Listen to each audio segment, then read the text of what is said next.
എല്ലാവർക്കും ഹൃദയം നിറഞ്ഞ നമസ്കാരം. കഥേമമ്മയുടെ ഇന്നത്തെ അധ്യായത്തിലേക്ക് എല്ലാവർക്കും നമസ്കാരം. കുറച്ചു കാലം മുമ്പ് വരെ കൊടിയ വേനലായിരുന്ന സമയത്ത് നമ്മളെല്ലാവരും ആഗ്രഹിച്ചിരുന്നു കുറച്ചെങ്കിലും ഒരു മഴയുടെ സാന്നിധ്യം ഉണ്ടാവുകയാണെങ്കിൽ എത്ര നന്നായിരുന്നു എന്ന്. ഒന്ന് മഴ പെയ്ത് കിട്ടിയാൽ മതി എന്ന് പറഞ്ഞ് പ്രാർത്ഥിച്ചവരാണ് നമ്മളിൽ ഭൂരിഭാഗം പേരും.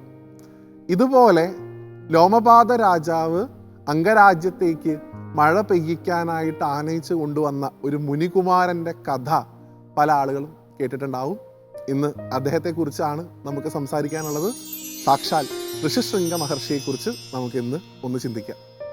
ഈ ഒരു പേര് കേൾക്കുമ്പോൾ തന്നെ മലയാളികളെ സംബന്ധിച്ചിടത്തോളം ഒരു ചലച്ചിത്രവുമായി ബന്ധപ്പെട്ടിട്ടുള്ള ഓർമ്മകളായിരിക്കും പല ആളുകൾക്കും മനസ്സിലേക്ക് കടന്നു വരുന്നുണ്ടാവുക. എന്നാൽ ഇത്തരത്തിലുള്ള ചലച്ചിത്ര ആവിഷ്കാരങ്ങളിലേക്കൊക്കെ നമ്മളുടെ പുരാണ സങ്കല്പങ്ങൾ കടന്നു ചെല്ലുമ്പോൾ അതിന് യഥാർത്ഥത്തിലുള്ള ഒരു മാനം പലപ്പോഴും കൽപ്പിക്കപ്പെടാറില്ല. യഥാർത്ഥത്തിൽ പ്രമാണത്തിലുള്ള കാര്യങ്ങളൊന്നും ആയിരിക്കില്ല ആ ചിത്ര ആവിഷ്കാരത്തിൽ കാണിച്ചിട്ടുണ്ടാവുക. അതുകൊണ്ട് തന്നെ യഥാർത്ഥത്തിൽ അദ്ദേഹം ആരാണെന്ന് മനസ്സിലാക്കിയാൽ മാത്രമേ അദ്ദേഹത്തിൻ്റെ വലിപ്പം നമുക്ക് മനസ്സിലാക്കാൻ സാധിക്കുകയുള്ളൂ. ഋഷിശൃംഗ മഹർഷി കശ്യപൻ്റെ മകനായിട്ടുള്ള വിഭാണ്ഡകൻ എന്ന് പറയുന്ന മഹർഷിയുടെ ഒരു പുത്രനാണ്. അദ്ദേഹം വിവാഹമൊന്നും കഴിച്ചിരുന്നില്ല. അദ്ദേഹത്തിൻ്റെ ഭാര്യാസ്ഥാനം ഉണ്ടായിരുന്നത് ഒരു പേടമാനായിരുന്നു.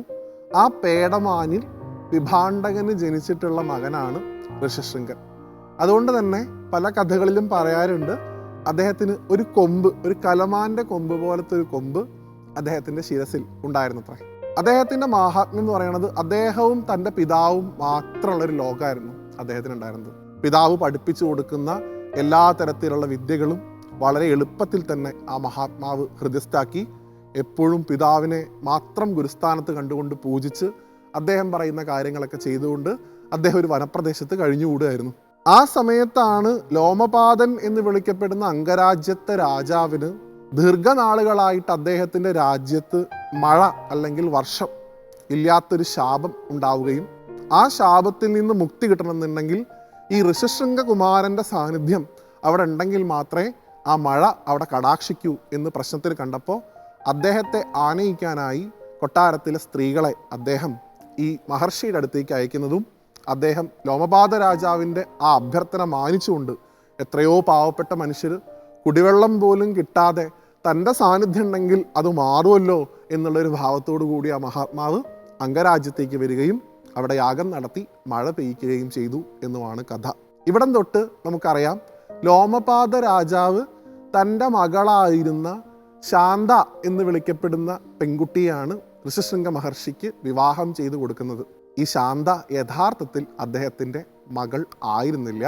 അത് സാക്ഷാൽ ദശരഥ മഹാരാജാവിൻ്റെ മകളായിരുന്നു. ലോമപാത രാജാവിന് വളർത്താൻ വേണ്ടിയിട്ട് പുത്രദുഃഖം അദ്ദേഹത്തിന് ഉണ്ടായപ്പോൾ ഒരിക്കൽ അയോധ്യയിൽ പോയപ്പോൾ ഈ കുട്ടിയെ കാണുകയും ആ കുട്ടിയിൽ അതിയായിട്ടുള്ള മോഹം ഉണ്ടാവുകയും ആ മോഹം രാജാവിനെ അറിയിച്ചപ്പോൾ സാക്ഷാൽ ശ്രീരാമസ്വാമിയുടെ അച്ഛനായിട്ടുള്ള ദശരഥൻ വളർത്താനായിട്ട് ദത്തുപുത്രിയായിട്ട് കൊടുത്തതാണ് ഈ ശാന്തയെ. ഈ ശാന്തയെ വിവാഹം കഴിച്ചിട്ടുള്ളത് ഈ ഋഷിശൃംഗനാണ്. നോക്കൂ, ഇതേ ഋഷിശൃംഗനാണ് സാക്ഷാൽ ശ്രീരാമസ്വാമിയുടെ അവതാരം ഉണ്ടാവാൻ കാരണമായത്. അദ്ദേഹമാണ് ദശരഥ മഹാരാജാവിൻ്റെ ഒരു അഭ്യർത്ഥന പ്രകാരം പുത്രകാമേഷ്ടി എന്ന് പറയുന്ന ഒരു യാഗം നടത്തി അതിൽ നിന്ന് പായസം ഉണ്ടാക്കി അത് രാജ്ഞിമാർക്ക് കൊടുത്ത് 4 മക്കളെ അതിൽ നിന്നുണ്ടാക്കി ആ പാരമ്പര്യം തുടർച്ച ഉണ്ടാക്കിയത് സാക്ഷാൽ ഋഷിശൃംഗ മഹർഷിയാണ്. അദ്ദേഹത്തിൻ്റെ സാന്നിധ്യമാണ് ഒരു തരത്തിൽ ശ്രീരാമ അവതാരം ഉണ്ടാവാനുള്ള കാരണം. അപ്പം അത്രയധികം മഹാത്മാവായിട്ടുള്ള ഒരു അദ്ദേഹം വലിയ ശിവഭക്തനായിരുന്നു. അദ്ദേഹത്തിൻ്റെ ഈ ശരീരം പോകുന്ന സമയത്ത്, ശരീരത്തെ അദ്ദേഹം ഉപേക്ഷിക്കുന്ന സമയത്ത് തൻ്റെ ആത്മാവിനെ അദ്ദേഹം ഒരു ശിവലിംഗത്തിൽ ലയിപ്പിച്ചു എന്നും ആ ശിവലിംഗത്തിന് അദ്ദേഹത്തിൻ്റെ സാന്നിധ്യം ഉണ്ടായിരുന്നുകൊണ്ട് തന്നെ ആ ശിവലിംഗത്തിൻ്റെ മുകളിലും ആ കലമാൻ്റെ കൊമ്പ് ദൃശ്യമാണെന്നും അത് ഇന്നും ഭാരതഭൂമിയിൽ ഉണ്ട് എന്നുള്ളതൊക്കെ ഐതിഹ്യങ്ങളിൽ പെടുന്നു. ഇത്രയധികം പാരമ്പര്യമുള്ളൊരു മഹർഷിയാണ് അദ്ദേഹം. ഇനി ഒരു കാര്യം കൂടെ പറഞ്ഞ് നമുക്ക് അവസാനിപ്പിക്കാം. ഇപ്പോൾ ശങ്കര ഭഗവത്പാദരുടെയൊക്കെ പാരമ്പര്യങ്ങൾ പറയുമ്പോൾ നമ്മൾ ഏറ്റവും കൂടുതൽ എടുത്തു പറയുന്ന ഒരു വിഭാഗം മഠങ്ങളിൽ ഒന്നാണ് ശൃംഗേരി എന്ന് വിളിക്കപ്പെടുന്നത്. ശൃംഗേരി മഠം. ആ ശൃംഗേരി എന്ന് പറയുന്ന പേര് അതിന് യഥാർത്ഥത്തിൽ വന്നത് ഋഷിശൃംഗഗിരി എന്നുള്ള പേരിൽ നിന്നാണ് എന്നാണ് പറയുക. ഈ ഋഷിശൃംഗ മഹർഷി അത് പണ്ടൊരു മലയായിരുന്ന സമയത്ത് അവിടെ തപസ് ചെയ്തിട്ടുണ്ടായിരുന്നു. അദ്ദേഹത്തിൻ്റെ സാന്നിധ്യമുള്ള ഭൂമിയാണത്. അതുകൊണ്ടാണത്രേ അതിന് ഇന്ന് ശൃംഗേരി എന്നുള്ള പേര് വന്നത്. ഋഷിശൃംഗഗിരി എന്നുള്ള പേര് ലോപിച്ച് ഇന്ന് ശൃംഗേരി എന്നുള്ളതായിട്ട് മാറി. അപ്പം ഇത്രയധികം മഹത്തരമായിട്ടുള്ള പാരമ്പര്യമുള്ള അദ്ദേഹത്തെ പോലെയൊക്കെയുള്ള മഹർഷിമാർ നമ്മുടെ ഈ ഭാരത ഭൂമിയിൽ നടന്നു പോയിട്ടുണ്ട്.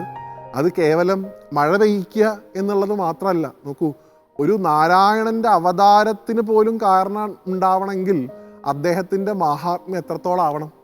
സാക്ഷാൽ വിഷ്ണു ഭഗവാൻ പോലും ഇദ്ദേഹം നടത്തിയ യാഗം കൊണ്ട് ഞാൻ വന്ന് ജനിക്കാം എന്ന് നിശ്ചയിക്കണം എന്നുണ്ടെങ്കിൽ അദ്ദേഹത്തിനൊക്കെയുള്ള ഗുരുഭാവം എത്രത്തോളം ഉണ്ടായിരിക്കും.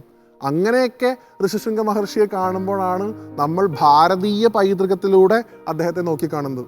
അല്ലാതെ കേവലം ഒരു സ്ത്രീ വന്ന് ആ സ്ത്രീയുടേതായിട്ടുള്ള ചില രീതികളിലൊക്കെ അദ്ദേഹത്തെ വിളിച്ചുകൊണ്ട് പോയി എന്നൊക്കെ പറയുമ്പോൾ ഒരു തരത്തിൽ അല്ലെങ്കിൽ മറ്റൊരു തരത്തിൽ അദ്ദേഹത്തിൻ്റെ ആ പാരമ്പര്യത്തെ, തപസ്സിനെയൊക്കെ നമ്മൾ കുറച്ച് കാണുകയാണ് ചെയ്യുന്നത്. ഒരു തരത്തിലും അദ്ദേഹത്തെ ഒന്നും അങ്ങനെ കാണാതെ ഈ ഭാരതത്തിലെ ഏറ്റവും ശ്രേഷ്ഠനായിട്ടുള്ള ഒരു മഹർഷി വര്യനായിട്ട് അദ്ദേഹത്തെ കണ്ടുകൊണ്ട് നമ്മുടെ കുട്ടികൾക്കൊക്കെ അദ്ദേഹത്തിൻ്റെ കഥകൾ പറഞ്ഞു കൊടുത്തുകൊണ്ട് അവരെ നമുക്ക് വളർത്തിയെടുക്കാൻ സാധിക്കട്ടെ. അങ്ങനെയുള്ള ആ മഹാത്മാവിനെ നമസ്കരിച്ചുകൊണ്ട് അടുത്ത ഒരു കഥയിൽ വീണ്ടും കാണുന്നത് വരെ എല്ലാവർക്കും നന്ദി, നമസ്തേ.